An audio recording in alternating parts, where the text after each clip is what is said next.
ದೇವ್ರಿಗೆ ನಮಗೆ ಮಗು ಆಗಬೇಕು ಅಂತ ನಾವು ದೇವ್ರಿಗೆ ಬೇಡಿಸಿದೆ. ನನ್ನ ಮಗಳಿಗೆ ಗಂಡು ಮಗು ಆಗಿದೆ, ಚೆನ್ನಾಗಿದ್ದಾನೆ.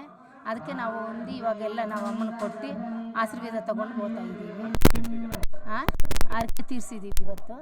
ಎಲ್ಲ ಒಳ್ಳೇದಾಗಲಿ, ಎಲ್ಲರಿಗೂ ಒಳ್ಳೇದಾಗಲಿ. ಅದಕ್ಕೆ ನಾವು ಇರ್ತೀವಿ, ನಮಗೂ ಒಳ್ಳೇದಾಗಲಿ, ಎಲ್ಲರಿಗೂ ಒಳ್ಳೇದಾಗಲಿ. ನಾನು 4 ವರ್ಷದಿಂದ ಬರ್ತಾ ಇದ್ದೀನಿಲ್ಲ, ನಾನು ಅನ್ಕೊಂಡೆಲ್ಲ ಒಳ್ಳೇದಾಗಿದೆ. ಹಂಗೆ ಎಲ್ಲರಿಗೂ ಒಳ್ಳೇದಾಗಲಿ. ಕೆಲವೊಬ್ಬರು ಈ ದೇವಸ್ಥಾನದ ಬಗ್ಗೆ ಕಾಯಿ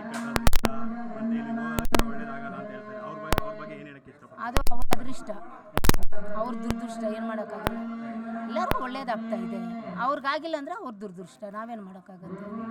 ಹಂಗೆ ನಾವು ಬಂದಾಗ ಈ ದೇವಸ್ಥಾನ ಒಂದೇ ಇತ್ತು, ನಾವು ಬರ್ತಾನೆ ಇದ್ದೀವಿ.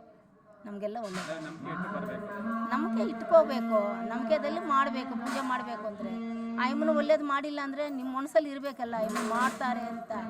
ಹಂಗೆ ಹೇಳಿದ್ರೆ ತಾನೇ ಆಯಮ್ಮನು ನಿಮಗೆ ಸಪೋರ್ಟ್ ಮಾಡೋದು. ಏನೋ ಮಾಡ್ತೀವಿ ನಾವು, ಆಯಮ್ಮನೆ ಬಂದು ಮಾಡಬೇಕು ಅಂದರೆ ಮಾಡೋಕ್ಕಾಗಲ್ಲ. ಅವ್ರಿಗೂ ಒಂದು ನಂಬಿಕೆ ಇರಬೇಕು ಆಯಮ್ಮನ ಮೇಲೆ, ಇದ್ರೇ ಎಲ್ಲ ಒಳ್ಳೇದಾಗೋದು.